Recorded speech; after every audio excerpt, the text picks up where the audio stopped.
Alrighty, ladies and gentlemen, boys and girls, children of all ages, welcome to the show. My name is Nick, and with me, as always, is Max. What's up, guys? My name is Max, and sometimes I like to lay on my couch and pretend I'm a banana. And this is the Top Keck Podcast, where we talk about just about whatever the fuck we want, like apparently Max being autistic or something. Hey, man, listen, I had to take my helmet off because it doesn't fit under, the headphones. So, normally I walk around with a helmet. Oh, fuck me. So, we got some fun action, another action-packed episode here. Old Nicky Three Legs has a story about his adventures in motorcycling. But as always, I think we should probably get it popping with some housekeeping stuff. Yep. Cool. So, I'll just jump in here. I had my first day at work. Well, first real day at work today. I went in last week for Wednesday, Thursday, and Friday. Didn't get a fucking thing done because they fucking just finally have been getting my login information so I can actually write estimates, because it's kind of hard to write estimates if you can't use a fucking computer. But I got to jump in and start fucking with CDK, which is a dealership program for creating ROs and work orders and stuff. I used it at the Nissan dealership I worked at. I did not like it. I still don't like it because it's really fucking stupid. But the estimate writing software is the same, so at least I have that going for me because it's, CCC1. It's very intuitive. It's very easy to use. It's point and shoot, basically. So I had my first real work day today. Picked up a couple thousand for the new whip, the new work in progress, which is good. I like to keep that work in progress nice and thick, especially being a commission boy now. So it's a W. Kind of got my workstation set up. I am getting a second monitor because they do this thing where they have one monitor, and that's just not acceptable. I'm spoiled now. So I literally was like, hey, can I get a second monitor? And they're like, we don't have any monitors. And I'm like, if I buy a monitor, can I put it here? And they're like, we don't care. I was like, all right, bet. And I went on Amazon and got a cheap $100 monitor. So that's supposed to be here Wednesday because it's it's just not it. I'm not a peasant. What do I look like? Fucking one monitor peasant. What are we doing here? So, but yeah, I'm getting set up. I got Spotify going. I can listen to my music. I can write my estimates. I'm getting back in the swing of things. So life is good there. Nick's still working 8 million hours and is now suffering. Recently, he was diagnosed with droopy dick syndrome because it is so fucking humid that his dick is melting. Shit was 95 degrees out today, and I swear to God, it was 100% humidity. Dude, you have to wear long pants, don't you? Yeah, and boots. Yeah, and you wear those fucking cowboy boots, don't you? The big fucking thick bitches. Yeah, and they help a little, honestly, because they don't have the closed-in top, so the heat can escape, but it doesn't help enough. Yeah, fuck that. I have to wear long pants for work as well. That was the one nice thing about the last shop I worked at, is I could wear cargo shorts in the summer. And that was really nice because, just that extra little bit of, freedom to let the schmeat breathe, you know what I mean?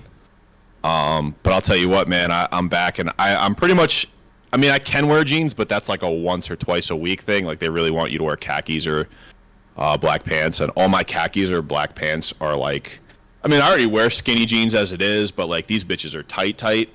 So my dick has not I'm pretty sure there's an imprint on my thigh just from the fucking there's dude, there's a whole bunch, there's just a concoction going on down there that's if I take my pants off, I'm scared that I might kill a small animal nearby. But anyways, that's fun. Max Nick, why don't you small animals in his pants? That's what I heard. Yeah, sugar gliders. You know what a sugar glider is? Yes. Dude, my aunt has a sugar glider. I think she killed it, but yeah, those things are actually super high maintenance. Dude, sugar gliders are kind of lit though. They are. They're super cute and they're fun, but they imprint on you, so pretty much only you can take care of it, and they're anxious when you're not around.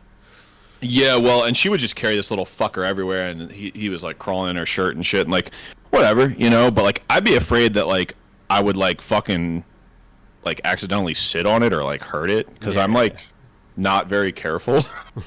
So I'd probably fucking... Anyways, yeah, she's a nut job, and I'm pretty sure she killed that little fucker, because I haven't heard... I saw him 3 or 4 times, and then he just was never to be spoken from again. Like, R.I.P. in peace. Nick, why don't you tell the people about your recent pew pew activities Okay. that have occurred? So yeah, as I think we talked about in the last episode, Maxie ordered some rare breed forced reset triggers. He ordered one, got more than one, and Free. for free. And these bitches are like $400 a pop, just about. And so he gave me one. I installed it 2 days ago, I guess, 3 days ago, and super easy. Like, took me maybe 5 minutes, and I didn't have the proper tools.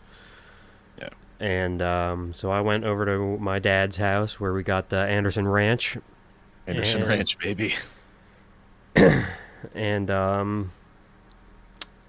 gave that a test. Yeah, that thing fucks, doesn't it? Was really unsafe with it because I was like standing on top of a bench while I'd never shot this thing before. Yeah, what was up with that? So like, what was the mindset behind that? So like, I had to lean my phone up because there was no way to get a video because my dad didn't have earmuffs, so he had his fingers in his ears. So I had to lean my phone up, and then he said that I was like this tall in the thing. So I was like, okay, I'll get up on top of this bench. Yeah. And well, I almost fell with that first couple rounds. Like it pushed me back. I was expecting less, but it is all the more. It was a huge W. I only did 10 rounds, but that was a fucking fast 10 rounds. That, that's the closest fucking thing you can get to the real deal, isn't it? Yeah, like anyone I've shown have been like, "How the fuck did you get that?" Like, it's still a semi-auto technically. Yeah, listen, my answer for any of that stuff is very simple. I have friends in high places. That's all it is. Friends in high places, and I know the law. That's all. Mm-hmm. So, I'm happy with that. I have mine installed.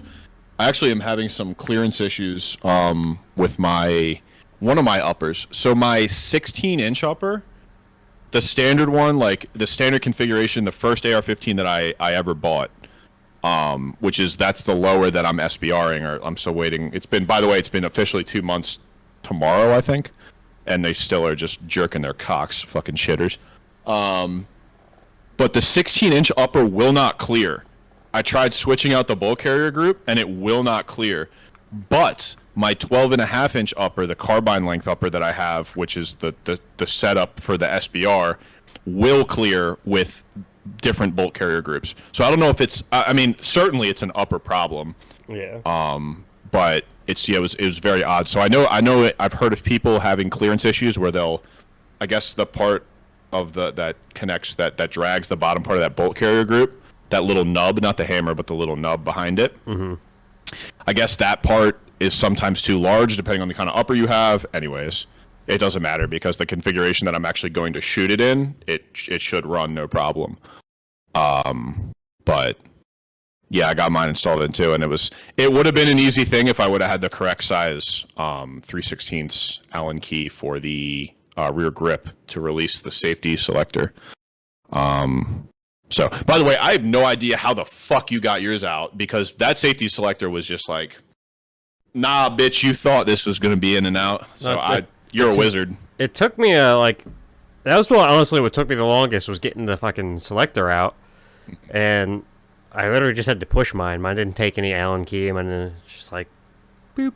I was sitting there fiddling with it while I pushed it. And in one spot, it would push out. So I kept doing that, and it whoosh.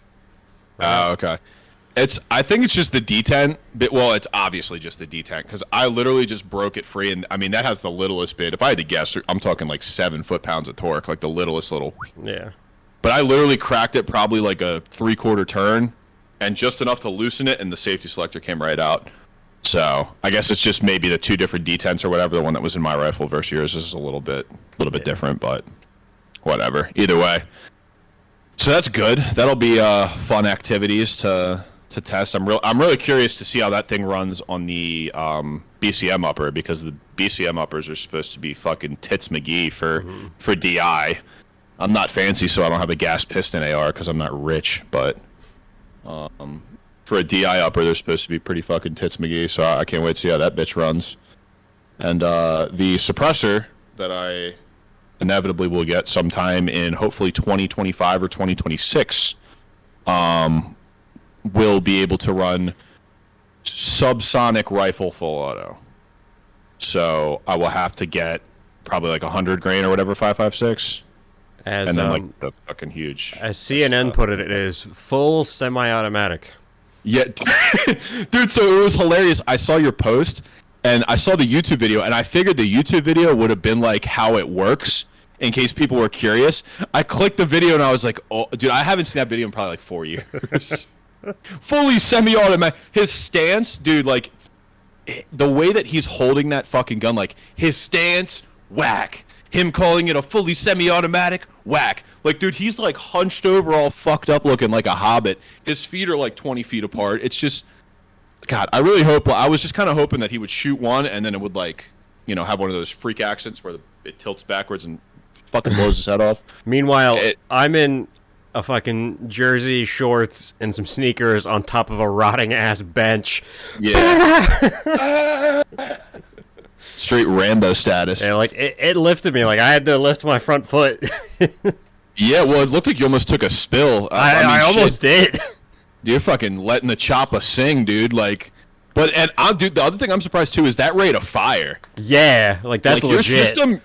Your system ran that thing like a fucking monster. Mm-hmm. So I don't know what kind of buffers they have, and I'm curious to see because my barrel is so much shorter. You have a 18-inch barrel? 18 and a half, I think. 18 and a half? Okay.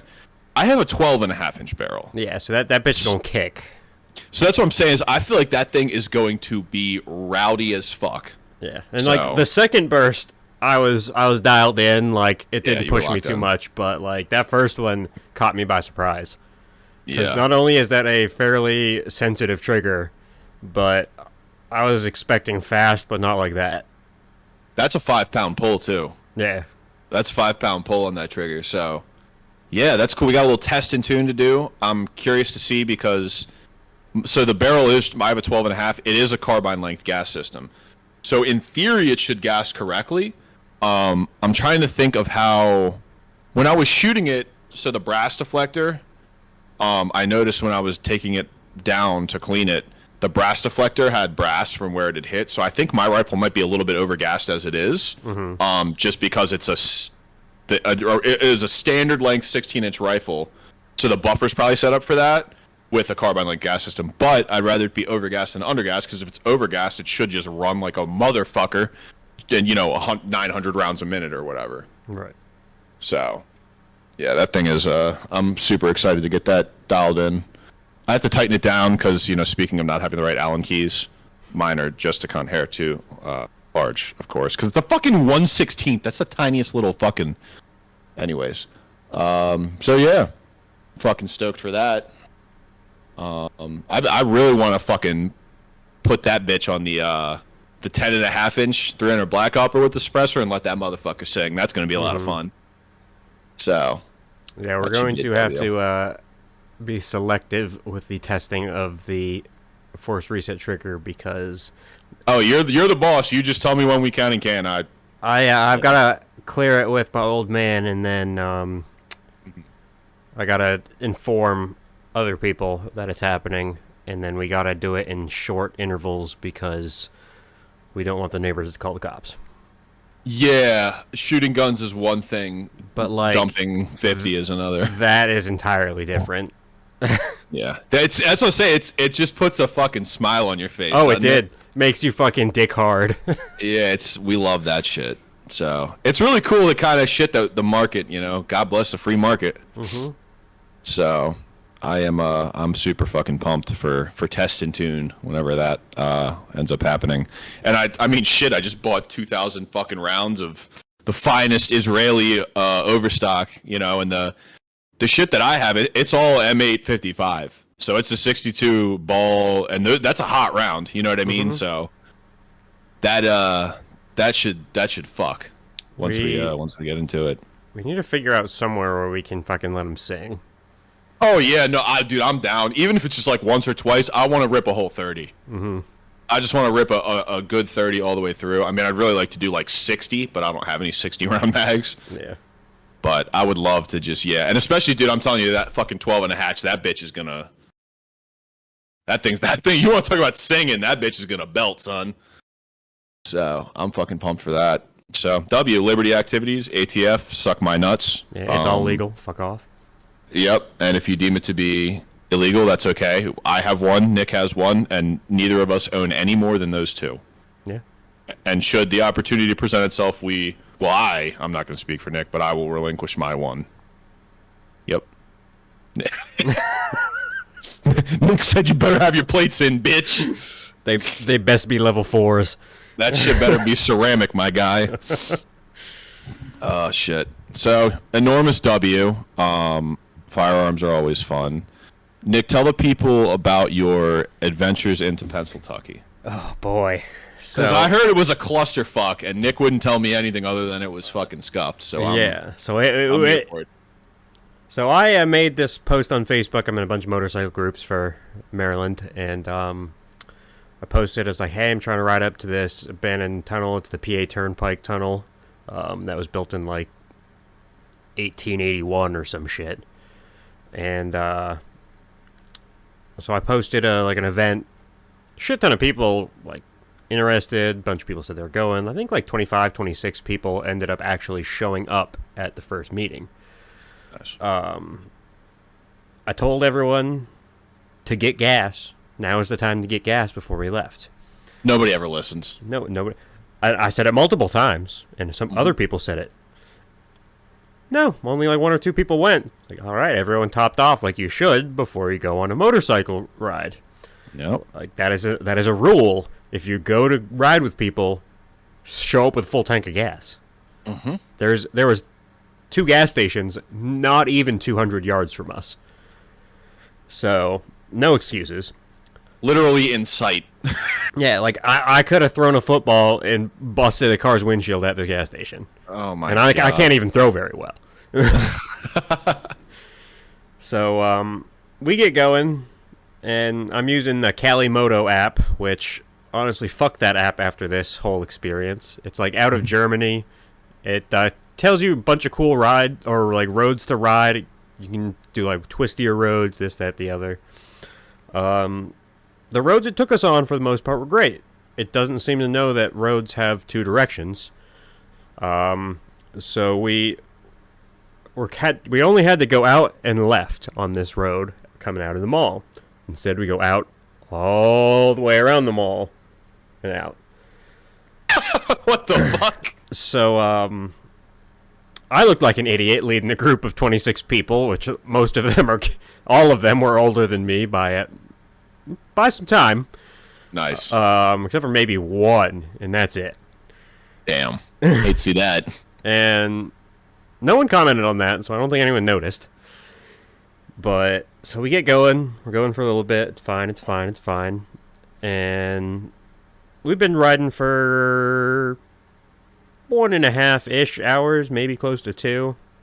And this guy comes flying up to me. He's like, hey, man, someone just went off the road. Oh. So I was like, oh, fuck. So we had to go back, and I guess that section of the group had gotten lost because they didn't catch us. And I look in my mirrors constantly while I'm in a group. Mm-hmm. So but I'm 26 people ahead around turns. Like I can't see shit. Right. So me and this dude whip around, go flying back. We catch them as they're coming through. It was this dude on a Honda Grom. He missed a turn and went into some dude's yard. Yikes. Yeah. Is he alright? Yeah, he was completely fine. His bike was alright. No noticeable damage or anything. Nice. So it was cool. That was the first hiccup. Then we turned back around. Keep on getting it. We get to the end of the first hiccup. we get to the end of that exact same road, and it was a pretty long road. Don't get me wrong, but we get to the end of that road, and the guys come up, and they're like, "Hey man, the 636 back there is cutting out on turns. He's out of gas."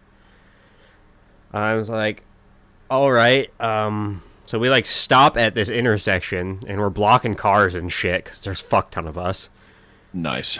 And like, I'm trying to figure out what the deal is because I don't know what the fuck's going on. I don't know how serious this shit is. I'm talking to people. Someone's like, yeah, there's a gas station like 2 miles up the road. I'm like, well, can he make it? It's like, yeah. So like, I completely ignore the GPS from that point because I figure like, all right, we're all headed to the gas station. He goes to take the turn to the gas station and then fucking comes back on the road we're on. Like, doesn't go to the gas station. So I'm like, all right, the gas station must be up ahead. So like, we get another 300 yards up. And this is like the short stretch of highway we had to be on. So we pull off. And like, we're all parked there on the side of the road. And he's like, I am out of gas, man. I was like, where the fuck's the gas station then? And I think they ended up, a couple of them went around. It's like a 5-mile go around.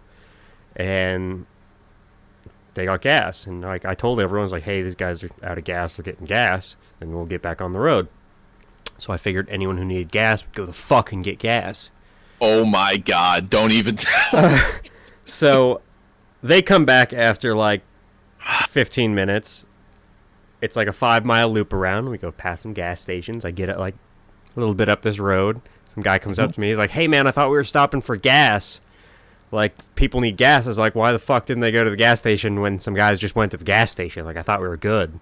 No, so we had to turn around again and go back to those gas stations, and it took like a million years for everyone to fill up their fucking gas tanks, and then everyone was just fucking jerking off, like going in and out of the gas station and getting shit, talking blah blah blah. And so I said let's go, and some other dude like screamed let's fucking go because he was getting pissy. Nice. And then my app fucked me again and took me back around to where we stopped and looped all the way back around instead of just taking a left and a right out of this gas station. So, like, that is the point where I lost 3/4 of the group. Because a lot of them were up ahead and just waiting at this corner. And as soon as it started to pull me back around this one plate, I just took off because I'm like, fuck this. I looped back around as quick as I could, hoping I can catch people. And there were still motherfuckers sitting at the gas station when I got back around. I'm 5 fucking miles. And oh my god. So I just keep on getting it. I go up to where there's like 6 people sitting there at this corner waiting. So they're like, all right, we good now? It's like, as far as I'm concerned, whoever's coming's coming. So we passed another group, and they just said, keep going. And I talked to that guy later. He's like, man, it was after that like third U-turn to get gas. Like, we were done with it and got food and dipped. I was like, I feel you, man. Like, I get it. So we're still just going down, following this Calimoto app. It takes us to a road that is closed entirely. Like, stone barricades closed. Damn. The detour was only like a mile back maybe, so it wasn't a big deal. But it was only me and like 6 other bikes out of like 25, 26. So we eventually, after that fuck up, I turned off that app, put on Waze, and said fuck off the highways. We get up there, and like A+ on these guys, they stuck with it. We made it up there. We originally parked our bikes down at this little gravel lot and started to walk. I was like, I don't know, the website said like a mile walk or whatever. And they're like, all right, fine, whatever. It's like 90 degrees out. Damn. So we're walking for a minute. We made maybe like half a mile, maybe a mile. And I see this couple walking back. I was like, hey, the tunnel's up this way, right? She's like, yeah, you probably got another like mile and a half left. And we all like looked at each other. We're all like, well, the gates are all open. This fucked up old road looks fine. There's no debris or anything. You want to go get the bikes? We're like, yeah, go get the bikes. We hop back, zoom right on up. Glad we did. Super cool. We rode through the tunnel. It was really wet and gross, and my bike is filthy because of it. Nice. But it was really cool, and I made a bunch of friends, like some cool dudes that like can ride all the time, DC, Westminster, that kind of shit. So we go get gas because this group of people, we filled up beforehand, and then we fill up when we get there because like that's what you do. That's a good idea. That's very smart. Every bike there, aside from maybe the Honda Grom, should have been able to make that ride with one tank of gas. Like, no reason. It was like a 96-mile ride. It ended up being like 113 after all the fuck-ups. But still, every bike has over a 100-mile tank. Like, I don't give a shit what you're riding. Heck yeah. I think a Grom has over a 100-mile tank, bro. Yeah, a Grom should be like 120. And it's only got like I refuse to believe it's not. Let me see. Hold on. I'm going to Google it. But, so we're getting gas, we're talking, and we all go our own ways, and we're like, how far is that? We were going to go through Gettysburg and go home, but Gettysburg was like 2 hours from there, and then home would be like an hour or more for me, so I was like, fuck that, I'm going to hop on 70 and just rip on back. So we all hopped on 70, the two baggers from DC, like they just doing their own thing, the rest of us fucking went. There was a Hayabusa, like a Ducati 9 something. Yeah. Me, and then this Harley. And we were fucking getting it. Like I thought they were sticking back with the baggers because I just took off because I was tired.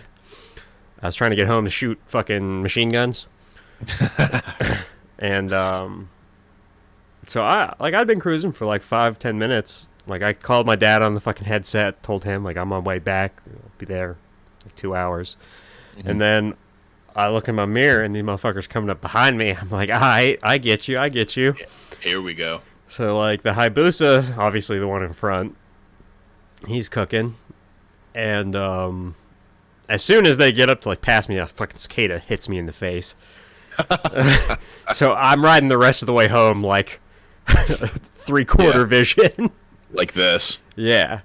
But we're still cooking like at least 100 the whole way pretty much. We got to some parts that were pretty bad, like stop and go traffic, so we split the lane. We're going slow while we were doing it, but we're just going through, trying to get through, pissing off cars. Yeah, fuck them. But they all three of them took all the way back to the exit I went on. So like we literally got like a 70 plus mile ride down the highway booking. W. So like it was pretty fun. And that is the fucked up story of the first large ride I tried to orchestrate. Tried to organize. But now I have some ideas. That's the fucking thing is like I found when I was riding, like I had a group of guys that I would ride with, and it was usually less than 10 of us, even on like the craziest, busiest, days.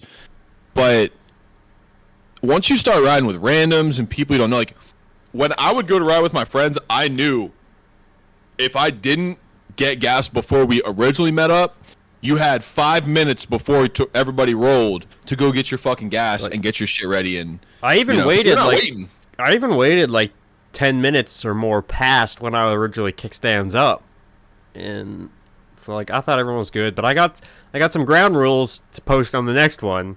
If you don't get gas beforehand, that's your fucking problem. We'll stop once if it's an absolute emergency, and past that, get the fuck over it and go home. Yeah, but it's like, I mean, Jesus Christ, if I knew I was going to ride, I would top my tank off. Yeah, and it's just nice to have. And I posted on the thing, this is going to be a 2+ hour ride. I mean, it sounds like it was pretty clear to me. Yeah. So, sounds like it was pretty fucking clear to me. So yeah, that was a whole fucking debacle. Yeah, but I mean, Jesus Christ, if you're gonna go like, it's too many variables, man. Like I like to ride alone anyways. My favorite thing to do is to ride with a passenger. Like if you got a nice young lady that you're, it's fun to go ride with back roads or whatever. Okay, your camera froze for a second, but it's back. Oh. Yeah, there's thunder and lightning, so I just like, if you just see a large white flash, one of two things happen. Number one, the ATF flashbanging me to come get that trigger. Number two, I got struck by lightning. Neither of which are really good. But you can have all my shit, so I guess it's a W for you anyways. But yeah, man, I'll tell you what, like, those rides can get fucking, like, out of control. And, like, it's not even out of control in, like, a dangerous way. It's just, like, dumb shit. Yeah. It's like you always have that one guy who's a fucking got his thumb up his ass, like, IQ of probably 72.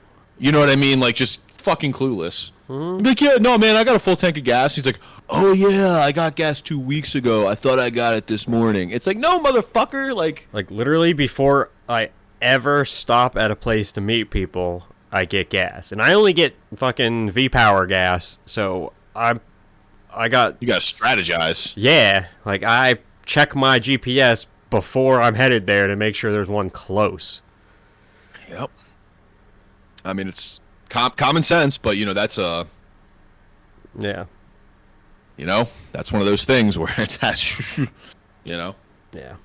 So that was something. Goddamn. But I did make some friends, met some cool people, took some cool pictures. So, in the end, it was a W. And other people said that they'd love to do it on a smaller ride. I'm like, yeah. And the next one, I'll be very clear about the situation. Yeah, well, and the more that you do it, these kinds of get-togethers, you can start to pick, okay, this guy's got a fucking head on his shoulders, this guy knows what to do. So you can, like, obviously make these posts on these pages and stuff, but you can have a core group of guys that's I know 30 guys, if I want to go on a big ride, I know 30 guys that I fuck with that are not retarded that I can go ride with. I should have linked my headset to someone in the back's intercom so that I could keep easy track, but that's another... next time idea. Yeah. Well, and that's the thing too, is finding someone who actually has the a shit ton of people had them. Oh really? That's fucking W then. Yeah, like the Cardos or the Sennas and shit are very common now, and my Kenwood can link to whatever the fuck it needs to. So yeah, that's perfect. Yeah, I never really had that. I never had the Bluetooth stuff. When I had passengers, I had hand signals. The hand signals when you're riding with a passenger, like, you reach back. If I reach back with my right hand and I tap your knee or your leg, we're about to commit some felonies. I'll give you the check, just the left hand check. Just pat you and you can give me thumbs up, thumbs down. You're good where you're at, whatever. Pull over. Yeah. Shit like that. Like, on the way home, I flipped my plate up because I was like, I know this is about to get rowdy. Bro, come on, what are we doing here? You know what's fucked up? I was thinking about that on the ride home. Is I do kind of miss the just flip into, like, when you're getting ready to leave, like, work or like go somewhere, and you just flip before you even leave. You flip the plate because you're like, I'm about to go dicks out, and you can't stop me. I was thinking about that. I was like, man, today would be the kind of day where I would flip the plate and just send it the whole way back. And because I rode like almost 200 miles yesterday, those new tires are fucking broken in. I was saying they're probably feeling great. Oh yeah, by the end there, like, I was taking turns like a fucking track star. Yep, you're fit. I'm telling you, man, it's crazy what a new set of tires will do for your shit, man. It's crazy. It even's better for my camera because it doesn't vibrate as much. Like, it's a noticeable difference. Well, and it's going to be a softer compound, so it actually is going to ride nicer in a weird kind of way, which is, again, huge W. It's going to ride more nicely. You're going to feel more planted. I mean, you can't beat a set of tires, man. It totally changes the bike. Oh yeah, totally changes the bike. And even shit when you have like a street bike, and you put really, really, not like slicks, but like really, really high performance street tires on it. Right. Like, I'm talking like your Pirelli P0s. I'm talking your Michelin Pilot Power 3s, like Continental Conti Attacks, like shit like that's really sticky. Like, I had a buddy who had this dude CJ I rode with from time to time. He had a CBR 1000. It was like a 14 or a 15. It was like a really new bike, and he got these crazy ass Continentals. And when the tires were hot, like when we would like go out and ride and then we'd park, you could walk over and push your thumb into the back part of the tire and leave a thumbprint. That's how fucking sticky they were. Like, it was fucking sick. Yeah, these are Continental Road. I think they're Road Attack 3s, and they're one of their like most marketed tire right now because they worked real fucking hard on them. I will say that about Continental, they have stepped their tire game up a lot. Fuck yeah. I never was really one to, like, I always like Michelins. Like, when it comes to my cars, when it comes to motorcycles, I've always been a Michelin guy.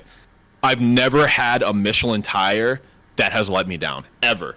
Now, I will say, is the caveat with that is Michelin tires are almost always, like, if not the most expensive, up there in price, or at the very least average for the price point of whatever type of tire it is, like a street tire, a slick, a radial, whatever. I've been seeing a lot of people talk shit about Michelin bike tires lately. Dude, I'll tell you what, man, those fucking Pilot Sports. Oh yeah, these tires are fucking tits McGee. I just googled them real quick. Yeah, this is the kind of shit that you want on your bike. Yeah. Yeah, and those are yeah, that's what you want. And they have the same. So if you look, the ones I'm looking at, and these might just be street bike tires, but it says Conti Attack on the inside of the tread. Mm-hmm. Those are the tires that I was talking about that my buddy had. Of course, it was a little bit more of a sticky tire. These are like you were saying, like a sport touring. Mm-hmm. But the Pilot Power 3s are enormous. Yeah. Power 3 CT, I think it is. Yeah, and they're expensive. They're like $500 a set, I think. I mean, yeah, I think I paid. They were on sale. I still ended up paying over $300 something for them. Mm-hmm. This was like the cheapest site I could find them on. And then Continental was doing a rebate thing where it's like a $50 Visa gift card and then 3 years of tire like repair and towing. So I sent the thing in for that. I haven't seen anything about that, but hey, I'll take that all day. You know? That's a fucking W. That's what really convinced me. I saw someone on one of the FTR pages posts about it, and I was like, I might have to do this. And then with all this overtime, I was like, I got the cash. Like, fuck it. I can afford it. Yeah, that's what the other ones were. Pirelli Diablo Rosas. Diablo Rosa 3s. When I bought my GSXR, it came on a set of like halfway worn Pirelli Diablo Rosa 3s. And I should have bought those again when I got tires on it the first time, but I think they were like $300 or $350 for the set. But fuck, man, those tires felt good. They got hot quick. They felt good. But I mean, it's a Pirelli tire. Like, Jesus Christ, if you buy a Lamborghini or a fucking, a Porsche GT3, I think they come on either Michelin, Pilot Cups or Pirelli P0s. Like the high end shit. Pirelli's like one of the, if not the best brand. Yeah, and it's the thing about Pirellis I've noticed on cars at least is their road noise. Mm-hmm. They're very noisy tires, which, in the Subaru it doesn't matter. But in the Accord, it's kind of like, in your daily, it's like, it can be a little obnoxious. If you're like me, like, I'm a car guy, so I notice all those little things because I can't help it. When you were leaving the fucking... yeah, they were talking shit. I'm sure they were talking shit. You took off down the road, and the dude was like, sounds like the noise I make in the fucking bathroom. Yeah. Guess what? That car is faster than everything on that bike that doesn't start with a 1. So, he can suck my ass. But also, I got the fuck out of second and third gear. I was banging gears in that bitch on the way out, son. That car's fun as shit, man. I love that. I need to practice some launches. And you haven't even seen the full sauce yet. Mm-hmm. Like, I have to take you when it's not dicks hot, like sometime in the fall. Yeah. When it's like we can roll with the windows down and it's not totally fucked up, and our charge temps are like 65, 70. Mm-hmm. Pulls like a fucking freight train, man. I was driving it like a week or two ago, and I was out doing something kind of late. I might have been coming up from my dad's or something, or maybe I was coming up from the gym, but it was like late, 11:30, midnight or whatever, and it was like a cool 71, 69, 70, 71 degrees. Dude, my charge temps were a solid 73, 74. And it's, dude, that 20-degree difference is huge for a turbo car. Huge. So, I am excited. And then I fucked up my front bumper. Dude, by the way, I don't know if I told you, I almost hit that same fucking bird carcass again. I swear to God. I almost did it again. I fucking swerved so hard, I was like, yeet! Dude, it was so bad. I fucking, for the podcast, for the culture. My car is very low. I have a Subaru STI. My car is very low. It's lowered on BC Racing coilovers, and I have a STI limited style lip, which sticks out probably another 2.5 inches or so from the stock bumper. So the car is lowered. The car is probably lowered 1.5 inches, 2 inches in the front, and then it has that extra 2 inches of lip. So it's really there's a 4-inch clearance, which is huge on a car. So I have to go over speed bumps and shit sideways. I'm balls deep in a third gear pull on the highway. Airing that thing out, man. The turbo's screaming, the fucking wastegate's fluttering. I'm I'm Colin McRae, right, coming down the fucking road. And I see a carcass of something in the road. And now, mind you, I am speeding significantly. So as I'm watching, I'm like, as I see it way out, I'm like, oh, that's no problem. And I like get fourth gear. I'm still yanking this thing. And I start to come up on it. I'm like, oh, fuck, that's a little bit taller than I thought it was. Dead center. My choice was either try and swerve off the road, which I wasn't, like, into the shoulder, which I wasn't super comfortable on. I try and avoid shoulders because, like, that's how you get nails and shit in your tires. Mm-hmm. And if I get a nail in my tire, I have to replace all four because it's an symmetrical all-wheel drive system. So I don't want to drop $1,000 on tires for no reason. And there was a car in the right lane, so I couldn't swerve right. So I was like, fuck it, I'll split the difference. Dude, that motherfucker took the front of my lip and went, yeet. Ripped that bitch down. You can see all the hardware sticking through it. Oh, it looks like dog shit. Split the bottom corner of my bumper. Hate to see it. But I, like, kind of don't care because that front bumper's already a little bit furred. Like, when I bought it, it was already a little bit furred. But also, I work at a body shop. So a bumper's like $250, and I'll probably get sprayed for like $150. And then the shop that I got it tuned at is going to buy me a new lip. So I just like don't care because it's not a big deal. But anyways, yeah, man, I've been ripping that thing. I've been making it a point to not drive that car so much because like every time I drive it, I just want to beat the fuck out of it all the time. And like, not only am I not trying to break shit because I'd be shifting that bitch, but that thing's like riding the Ninja, man. I don't know if you had the same experience, but when I rode the Ninja a lot of times, like even in 6th gear, if I was cruising on the highway, I would just be doing like 80, 85. Just because the way it rides is so smooth at that speed, it just feels like the natural speed. Same thing with the Subaru. I'd be doing like 75, 80 and look down, I'm like, I need to fucking chill out. And I'll be cruising in 6th gear, like not even doing a pull or anything. That's me on these new tires now. It changed the feel entirely, and like I'm cruising up there, and it just feels so comfortable. I'm like, all right, we getting it. It's such a bad habit, and like I really have to like try and get myself out of it, but you know.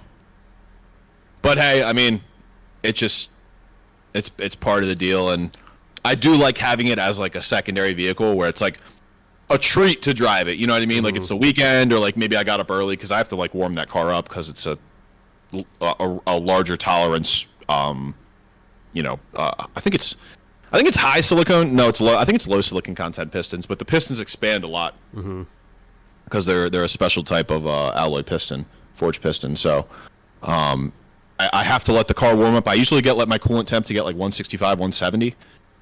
So I might idle it for 5 to 8 minutes when I first start it in the morning. So if I'm like going to work or something, like it's not a big deal, but you know, it's just an extra thing I have to account for. So versus the Accord, fuck that car. I start that bitch up and I'm already like you know when you start it and it sits at like 2,000 or 1,500, I'm just slamming that bitch in reverse and going, fuck that car. I don't give a shit about that thing.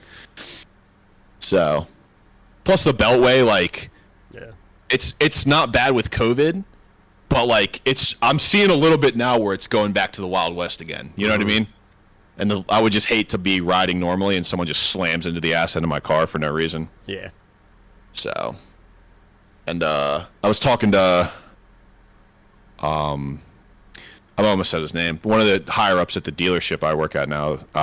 It's a dealership shop, so I don't work at the dealership, but I work at the body shop for the dealership, and they have a ton of different dealerships, but. I was like, this dude comes in and, you know, he stops in the body shop and says, what up? And he's like, oh, you know, how are things? Are you settling in? Goes like, yeah, I'm good. I'm getting the whip up. You know, I'm trying to get some money in rotation. I said, I'm trying to get some, make sure that commission check's fat. And so we're shooting the shit. And I was like, hey, man, you know, it's not anytime soon, but I am planning on buying a new vehicle. Probably in the next year. Hopefully I can make it a year with the Accord. I think I should be able to, but, I said, you know, I'm looking around, but I probably would want to get into like a new Chevy truck or a new F-150. He's like, okay, well, buying a truck now is fucking impossible. And I was like, yeah, I kind of figured. With the chip shortage, for those who don't know, there's the huge chip shortage. There are brand new vehicles that are done that are waiting on chips that have been sitting for, Lay's, salt and vinegar. Big salt and vinegar guy here. But yeah, so I was like, all right, bet. So we were just chatting, and I was like, what kind of incentives and stuff do you offer? He's like, well, we give you employee pricing on the sticker, whatever that is. So usually that's the equivalent of dealer cost. Sometimes it's less. Like I think Ford is a little bit over dealer cost. I think Chevy might be a little bit less than dealer cost. So I'll end up getting a pretty decent deal on it, which is good. the truth is that the kind of truck that I'm going to buy, I'm probably going to end up spending for like $55,000-$60,000. Because I'm going to get a V8 truck with 4-wheel drive, with leather, and I'm going to drive the bitch until the wheels fall off. Like, I want to get like 250,000 miles out of it. So I'm going to buy the truck that I want, because if I'm going to drive it for 20 fucking years, you know what I mean? Anyways, so I was like, all right, so I can get a deal on it. He's like, yeah. He's like, well, you just got to make sure, like, you're putting, a certain amount of money down and da-da-da. I looked at him, I was like, don't worry about it. I'm not going to come to you guys with a 500 credit score and $2,000 down and try and buy a brand new fucking Raptor. You know what I mean? But that's like on the horizon now, as I'm hoping once I get acclimated and settled and start making some big boy money with these commission checks.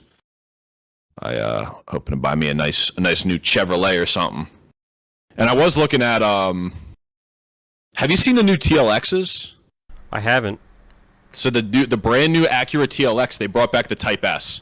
So you remember the RSX? Mm-hmm. That was the Type S version. It was the performance version. I mean, that car was just like a little, dick around kind of car. But the TLX Type S has, I think, 355 horsepower, 355 foot-pounds of torque. And they're like 53, 54, somewhere in that wheelhouse. I do know the Acura dealer that's up the street from me. I do know people that work there. I've known them for a very long time, so I could get a decent deal. I mean, I'm not going to... That's not the kind of car you're going to get a great deal on just because they don't sell a lot of them. But I wouldn't get raped on it, I could say that much. So I was looking at those two. I was like, fuck, man. And then I was looking at like S4s and shit. I didn't realize how cheap Audi S4s were. I really like Audis, so I'm going to make a financial mistake in the next 365 days, probably. Just buy an R8. Dude, I'll be honest with you. I've always liked R8s. I love R8s. They've always had a soft spot in my heart, but I have a fundamental problem with the R8, right? Is the price point. So, like, if you look into building an R8, the way that they come, like, the base R8 MSRP, I'm going to look it up right now so I'm not talking out of my ass, is $142,700. That's base, right? And then, like, all the packages and shit, so, like, the little vents on the side behind the doors? Mm-hmm. If you want to get those in carbon fiber, $10,000 option. Like, you want to get a manual, or you want to get the, I'm a manual transmission guy, but if you want to get the automatic gearbox, $7,000. Like, every little thing is like a crazy. So, like, a fully optioned R8, you might be spending $165,000, $170,000. For that amount of money, there are a lot more cars that I would rather have. Yeah. Like, I'd rather go buy a brand new GTR and send it off to Alpha Motorsports and make 1,000 wheel horsepower and still be cheaper. Dude, you could buy like a pretty nice Lambo for that much.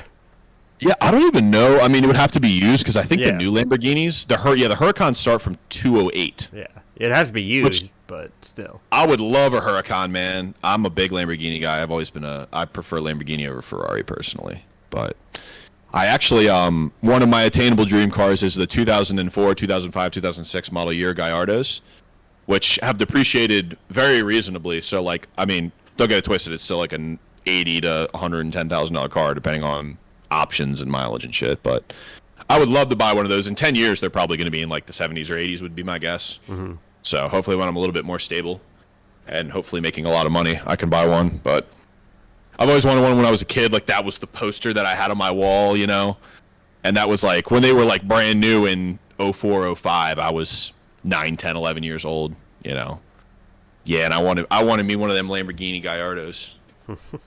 They came with the fucking big-ass V10, 5-liter V10, and you could get them in the gated 6-speed, which is badass, the fucking gated 6-speeds. They have that, like, they're kind of hard to drive, because it's like, you gotta, like, fucking sauce it. Mm-hmm. But those gated 6-speeds, they make, like, a really satisfying thud, clunk kind of noise when you metal on metal, when they go into gear. It's pretty cool. But the fucking maintenance on those... Bro, you thought the STI was bad. Shit. So how long until the next boost leak? Well, the tag should be coming in soon. But hopefully not a very long time because it's a brand new rotated kit. And if I start, like, blowing couplers and shit, like, I'll probably just sell the car. I'll probably just fucking sell it. I'll just sell it for, like, 10 grand. Come get it. It's a piece of fucking shit. I'm tired of fucking with it. But yeah, hopefully I don't have any boost leaks. And the truth is, I know you're memeing, but the truth is too is The wastegate is brand new because I replaced that from the first series of boost leaks. The blow-off valve is brand new. All the vacuum lines are brand new, and then the turbo kit, of course, is all brand new. So hopefully never. But if it leaks again, it was meant to have a boost leak, and I'm not going to fix it. It's just going to be a naturally aspirated car. It's going to be driving around 5 fucking pounds, screaming its head off, going nowhere. That fucking thing, man. I was also thinking about that today. I really was thinking about, like, I've always kind of had it in the plans to paint it. Like, I want to paint that car in the next, it's a long, drawn-out project, so I don't anticipate doing it anytime soon. But I kind of thought about, like, just keeping it the same color. You know what I mean? It's like, do I really want to, like, color change it? And it's like a pain in the dick to do it, like, right. Like, if I'm going to color change it, I'm going to do the jams. At least the jams, like the trunk lid, inside, outside. So it's like when you pop the trunk, it's not just silver on the bottom and whatever color. And then I was talking to one of the painters, and I gotta find it, but there's this like emerald Chevy green color. It's like a green metallic, and it's a really, really dark, like pine kind of green color that they have on the what are these, Colorados? Or no, it's Colorados. But it has like a in the light, it has metallic in it, and it's almost like a really bright orange, gold, yellow metallic in it. So I was thinking like that kind of dark green, put that bitch on some like really dark bronze wheels and just slam it to the ground.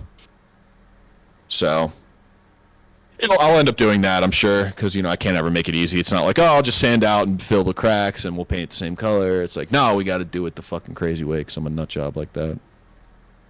But I've never seen a pine green STI in my entire life. So I'd kind of like to do that. Well, I see a lot of root beer, like the root beer blue kind of colors. But... To be honest, until you got one, I never paid attention to any Subarus. So, like, I would never have been able to never even noticed. Yeah. Yeah.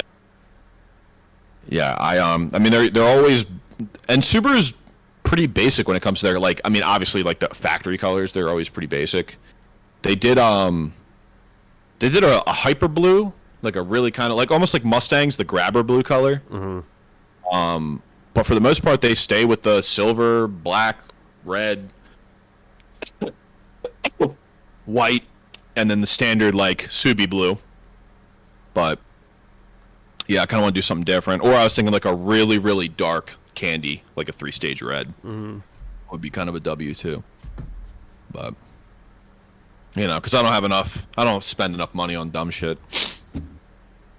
But yeah, that's on the long list of shit to do for the Subaru. It's got its own sticker.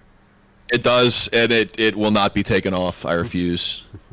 No one's asked me about it yet. I'm kind of surprised. Me too. I can't wait to tell him, yeah, I have a friend, he's a fucking weeb. You know what a weeaboo is? And they'll be like, yeah. I'll be like, he's a weeaboo, and he insisted. And I was like, all right, bet. He's got, like, a helmet. He's kind of special, so I figured, like, it would just be like... I mean, I do wear a hard hat at work. You are a hard-headed motherfucker, even without the hard hat. Yep. W. So that was kind of like the main, the meat and potatoes of this week's episode. Talk to me about time. About 50-ish in? Yeah, maybe? we are like just over 50. Just over 50? Okay, so let me dip into some of these other, excuse me, other various things. We can dip back into vaccinations a little bit. Okay. If you have seen, so the representative from Kentucky, our good friend, I say that like we're boys, he liked 3 of my tweets, so we're friends now. Thomas Massey.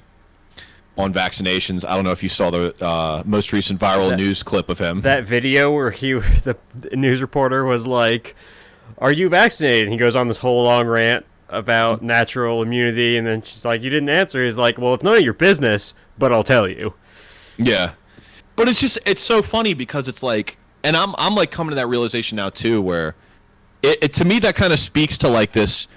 I feel like as Americans, we've been swindled. You know what I mean? And it happens frequently because Americans are stupid and the U.S. government is the fucking greatest conglomerate of information control that's ever existed. But,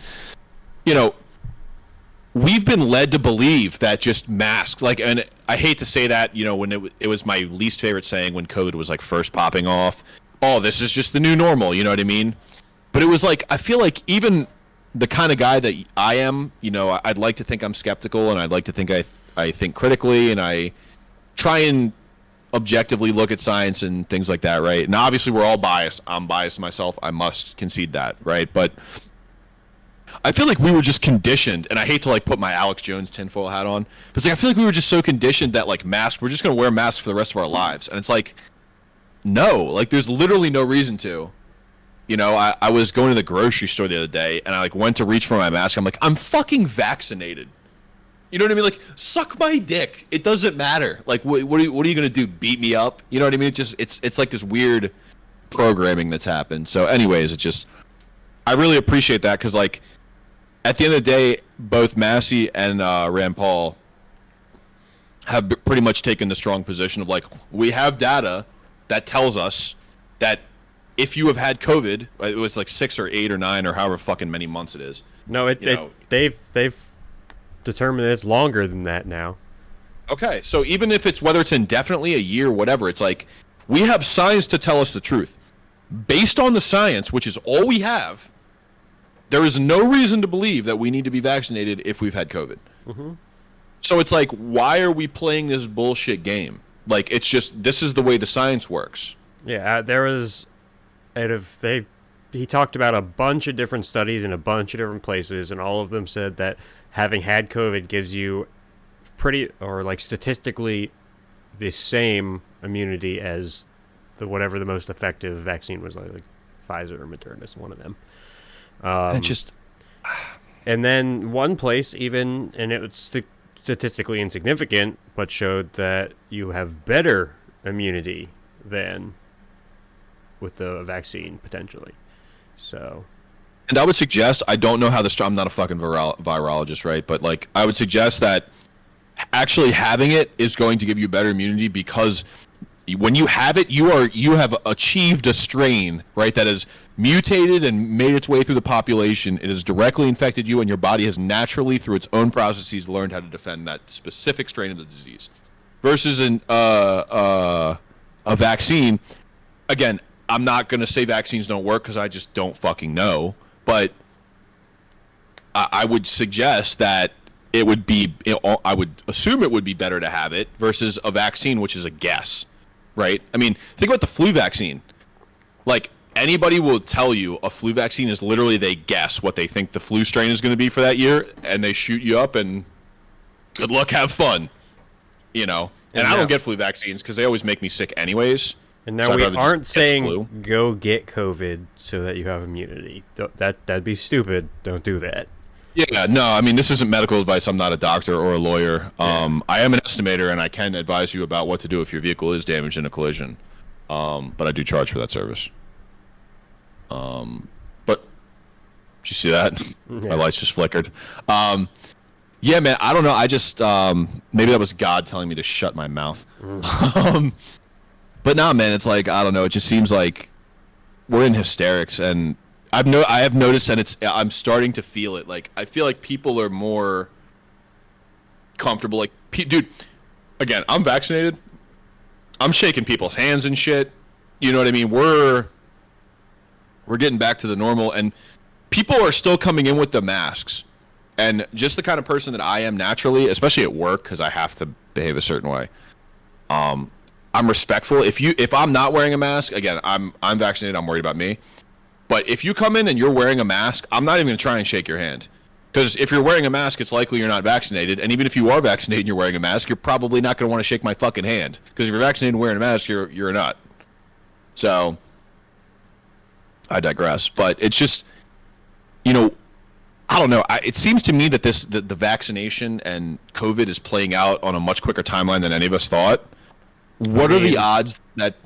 Go ahead. It's the state of emergency, and then I think nationwide is ending July 1st. Mm-hmm. Well, at the very least in Maryland. Hogan binge. Dude, I reposted an article, 0 deaths for the first time since, I think, 2020. Yeah. And listen, good, great, fantastic. It means we're getting the fuck over it. We can go back to being normal people, and yeah. I'm tired of the hysterics and the bullshit.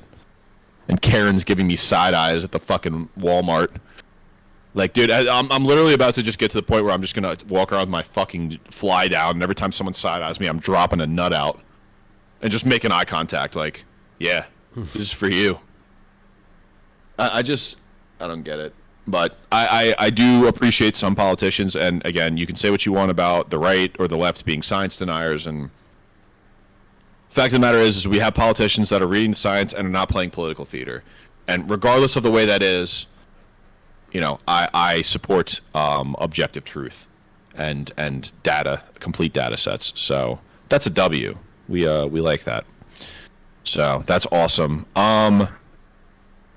We can talk about. Oh my God! So have you kept up with Matt Gaetz at all? Do you know anything about him? Mm-mm. Okay, so Matt Gaetz is, I believe, a congressman from Florida. He's a representative, I think, from Florida. But he is one of the, I'll call him the new right. Okay, and like I hesitate to say that because people, yeah. So he's the first district, House of Representatives, first district. He's part of this like new right wing that's, you know, basically the way I guess populist right wing or populist Republican maybe would be a better way to describe him. But Donald Trump kind of led this sort of movement. But you're seeing a lot of politicians like Marjorie Taylor Greene, is that her name? I think so. And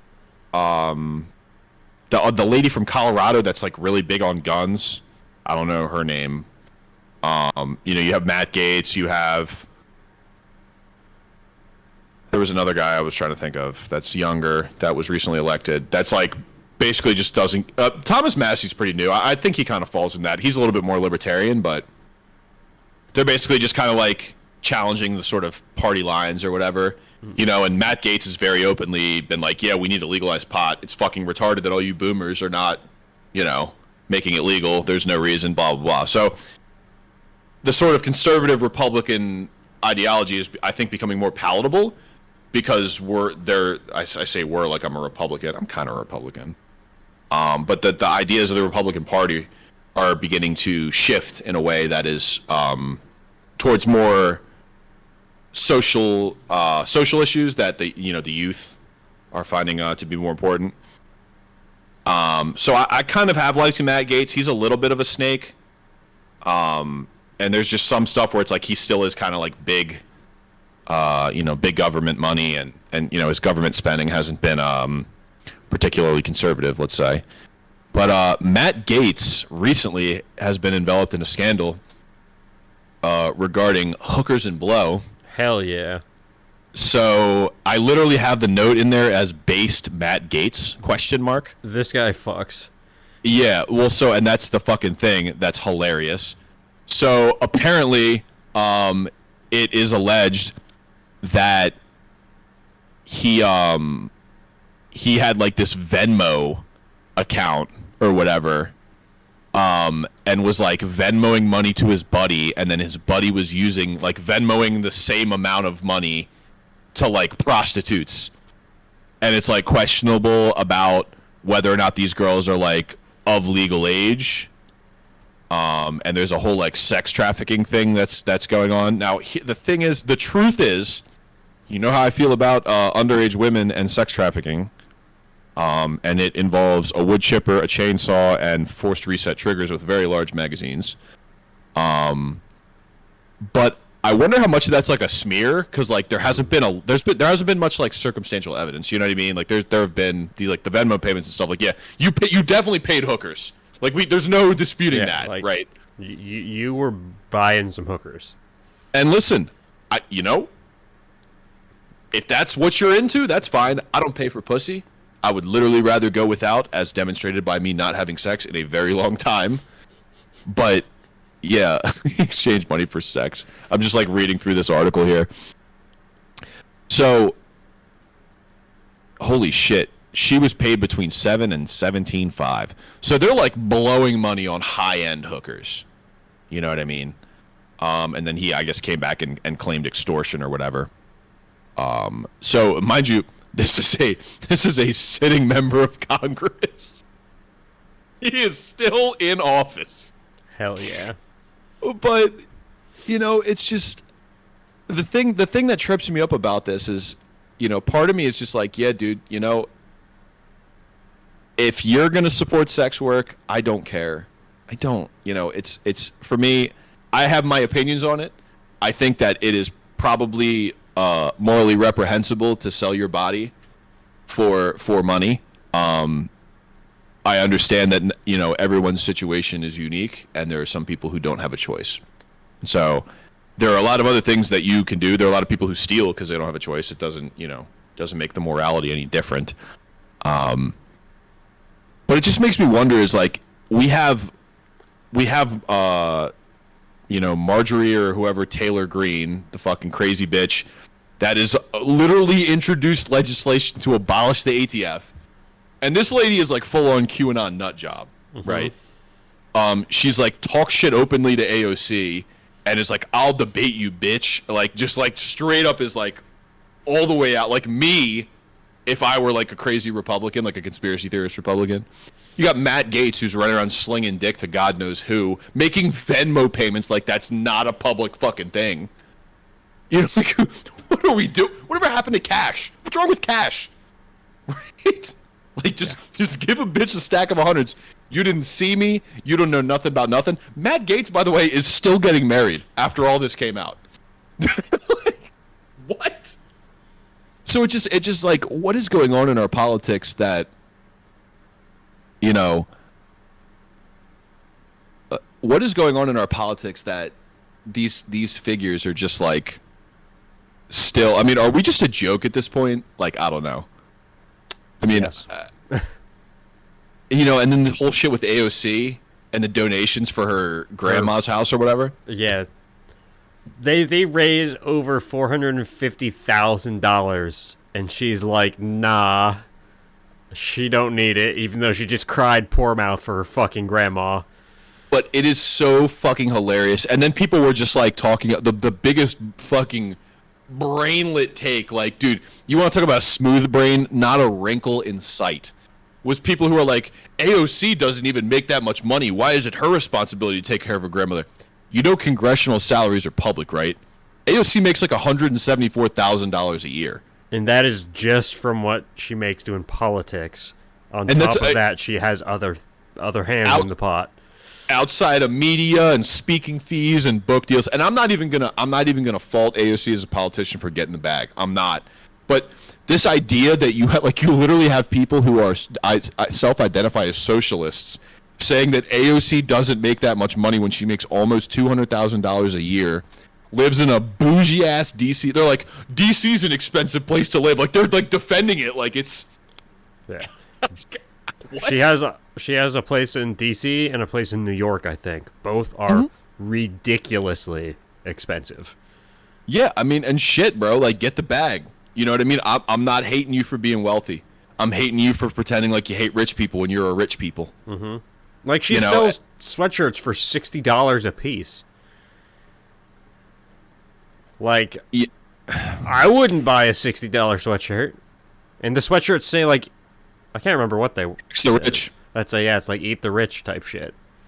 And to me, it's one thing, right? And I've always hated the sort of like critique of socialism. It's like, people who have socialist politics, or maybe not even socialist, but maybe progressive redistributionary style politics, right? Because socialism generally tends to be roped in with things like like no private ownership. So like all companies are not privately owned. They're like the sort of communal ownership, like the employees, every employee owns a small portion of the business. The technical name is escaping me right now. But, and whatever, if that's what you believe, great. But it's like most people are just like, all about taxing the wealthy. So I think it's one thing to say, yeah, we need to tax the rich and be rich. Because you can hold those two realities in the same, that's a reasonable thing. If I make $250,000 a year and I am all about taxing the rich and I'm happy to pay higher taxes, that's not an inconsistent position. I think it's a stupid position, but it's not inconsistent. But AOC is just like literally openly preaching about, how rich people are going to be the downfall of the U.S. and like how all politics. My favorite is when she goes on about money and politics. It's like, honey, we know that you get paid astronomical speaking fees to go and foam at the mouth at insert preppy college here. Mm-hmm. And you probably, I mean, Hillary Clinton was making like $250,000. You know, I guarantee you she's probably making 50, 60. Yeah. And that's like on the low side. AOC is well known. She's got clout. No one likes Hillary Clinton. People like AOC. But it just, goddamn it, it makes you wonder. There's that chick, I can't remember what video she did, but she went like viral. She might have been like the OK Boomer girl. Nico Lowell. And she showed off this fucking bougie ass apartment, saying things like, "Oh yeah, she's like, Millie. Oh yeah, this is my air fryer. We don't cook anything with it, but I was like, it would be cool to have, like that kind of shit." And she is a outspoken socialist. Yeah.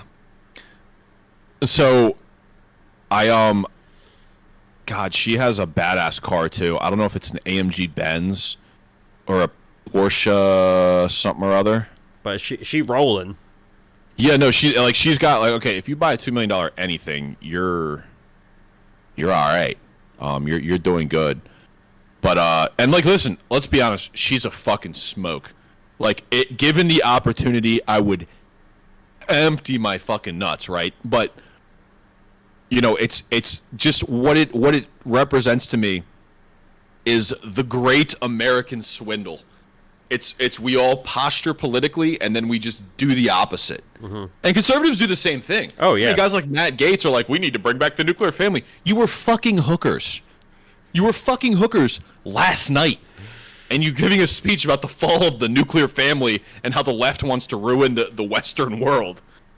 Like, let's have no illusions here, right? That these people actually believe this shit. It's you know, like, I don't know. Why can't we just tell the truth? Like, dude, you know what would be based?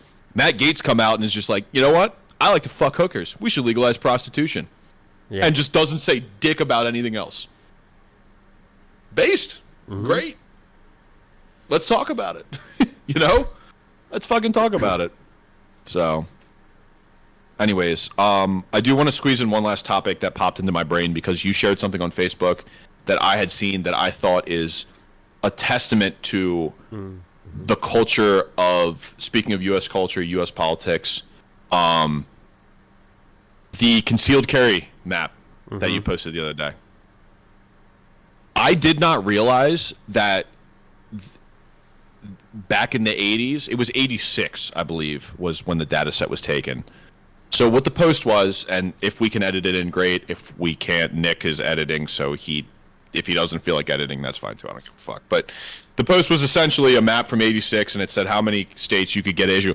The vast majority, there was one state you could, where it was a shall issue state, I think, and it was Vermont, which fucking Vermont's just always been on one. But then the vast majority, it was impossible to get a concealed carry permit. For some reason. I have the map up. It was 86. Mm-hmm. 1 unrestricted, 8 shall issue, 25 may issue, and 16 no issue in 1986. Right. Or, 1986. Mm-hmm. And then, so what that represents to me, and may issue tends to be, and I'm not 100% sure of the laws in 86 in these, but may issue tends to be effectively no issue. Right. Right. Is they basically say you need a legitimate reason, you need to prove you're in danger, you're being stalked, you know, if you've gotten like jumped a couple times or beaten up, you know, whatever the case may be. Some people have dangerous jobs. Like, I know my therapist is able to have a concealed carry permit because she's a fucking therapist and she's been stalked in the past, and her job is like inherently dangerous. So she keeps that fucking heater on her like she should. And so it's like, yeah, the culture is shifting now because when you take that same map for 2020 or 2018, I don't remember where the data point was, but 2021. 2021, so it's the current year, right? The amount of constitutional carry states, number one, is, I believe, something like half the U.S. is constitutional carry at this point. Nearly. So nearly. Unrestricted, 21. Shall issue, 21. May issue, 8. No issue, 0. So, and the current, and this ties into what we've talked about the past few episodes, the impending landmark Supreme Court case, the New York State Rifle and Pistol Association versus Corlett. Corlett's a fucking shitter. He can suck my dick. And it deals with the basically eliminating May issue, and basically saying if you're legally allowed to own a gun and you go and meet all the requirements for whatever your state is, because some states, like I think Maryland, you have to shoot with a certain level of proficiency, if I'm not mistaken. I think so. If you meet all those qualifications, you should be issued. There's no reason to need, like, self-defense. Wanting to keep a gun for your own self-defense is a sufficient reason to carry a firearm. And so, listen, I'd much rather have constitutional carry, but it is at least a step in the right direction. And I think that right there, it speaks to a culture change that's occurring in America. That it seems like, as gun owners, and Nick, I think you'll agree with this because guns have been much more in your periphery, because you've been a gun guy your whole life.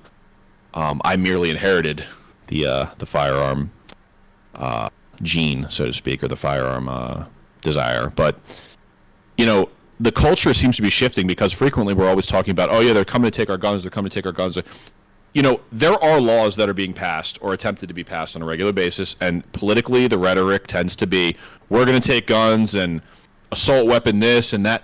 But in practice, it just seems like, for every one law that's being written that's trying to take our guns, you're passing two that are giving us our rights back. And for which I'm very satisfied, because who knows, if the current trend continues, we very well may be having a conversation in 10, 20 years about, yeah, maybe you should be able to have NFA items like machine guns. If you go through the process and do all the paperwork and blah, blah, blah, yeah, you can make your own fucking machine guns. And it doesn't seem like that much of a stretch. So I don't know. I'm going to closely monitor the situation. So but I did see that the ATF is trying to push through executive action. A bunch of shit on home-built guns pretty much being impossible to do. Any parts are going to be FAA regulated items that the dealer has to keep the sales records of indefinitely instead of the current 10-year limit. The other thing is they're trying to serialize parts kits as well. Yeah, and there's a couple other things on there. So there are some negative pushes still, but like you said, by and large, it is headed in the right direction.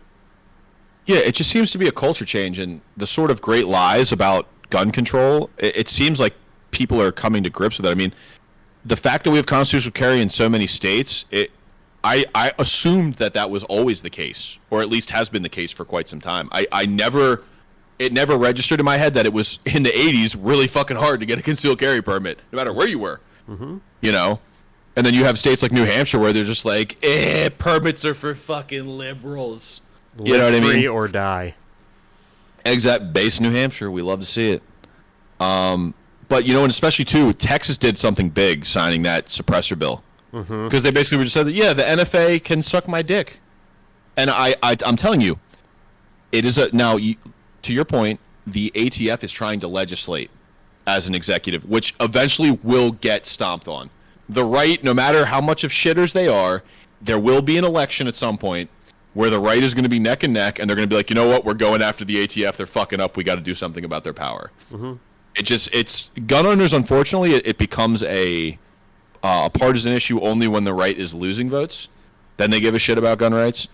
But I think what Texas did with suppressors, and listen, if there's ever a state that's going to say, fuck you, you can build machine guns, it's going to be Texas, let's be honest. It's going to be Texas, or it's going to be Florida. Yep. Florida, man. Or maybe, who knows, maybe New Hampshire might just be like, yeah, fuck it. Or one of those other northern states that are just like wilding out for no reason. But it's I think the more you have this, the ATF can shit on us for pistol braces all they want. But if there are 3, 4, 5, 6, 7 states that are like, fuck you, you can build machine guns, and we won't cooperate with the ATF or the FBI or the CIA or any alphabet boys. So it doesn't mean that you won't have situations where, yeah, it'll be the same thing, I think, with marijuana prohibition. You're going to get a couple people who are going to get dinged up at first. There are going to be people who get dinged up front. they're going to make it legal on the state side. The feds are going to step in, and then eventually they're just going to be like, you know what, fuck it. It's not even worth it. That's my flaming hot take. But we're going to make America great again. Alex Jones was right. They are putting chemicals that are turning the frogs gay.